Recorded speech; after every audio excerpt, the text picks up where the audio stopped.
Picture this. The year is 2045.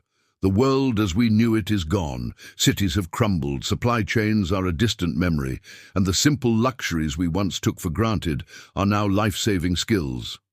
What's one of the most overlooked but critical items for survival? Soap. It's not just about feeling fresh, it's about preventing the diseases that could wipe out a struggling community. Today, I'm giving you the ultimate guide to soap making when civilization crumbles. This isn't just a craft, it's a survival essential.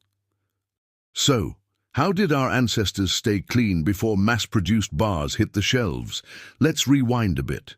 The earliest evidence of soap-like substances dates back to ancient Babylon, around 2800 BC.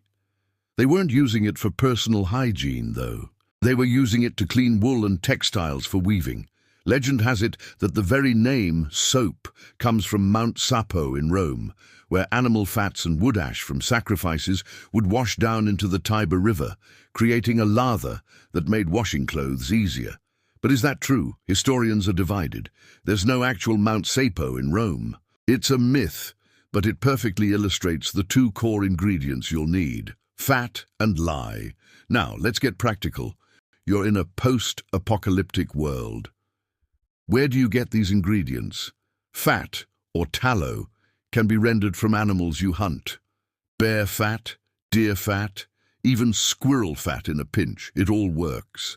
The second key ingredient is lye, or potassium hydroxide. This is where a little bit of science comes in handy. You can make lye from hardwood ash. Oak, hickory, and beech are fantastic sources. You'll pack a barrel with this ash, pour rainwater through it, and collect the liquid that drips out. This dark, slippery liquid is your lye. A hidden fact many don't know is the egg test. A fresh chicken egg will float in lye that's strong enough for soap making. If it sinks, your lye needs to be stronger. I once met an old-timer, a man named Jed, who had lived off-grid his whole life. He told me the secret wasn't just in the ingredients, but in the process. He called it the long cook. You combine your rendered fat and your lye solution in a big iron pot over a low fire. You stir, and you stir, and you stir.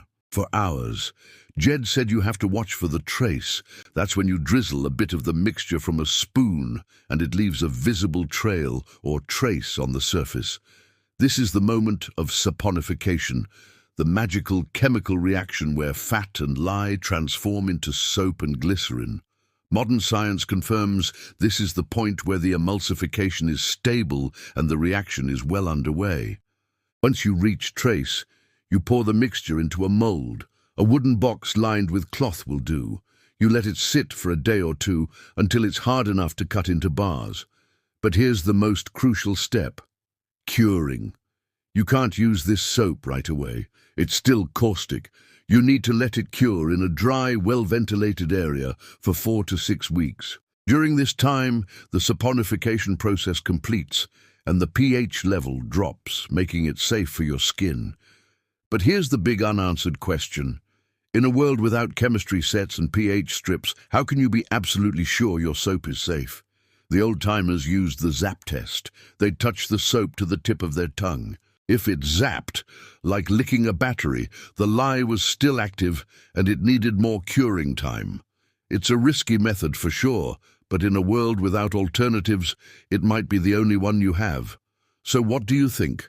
Would you be brave enough to try the zap test to ensure your family's safety? Let me know your survival strategies in the comments below. This knowledge could be more valuable than gold when things go south. If you found this guide helpful, hit that like button and subscribe for more essential survival skills. Stay prepared, stay safe, and thanks for watching.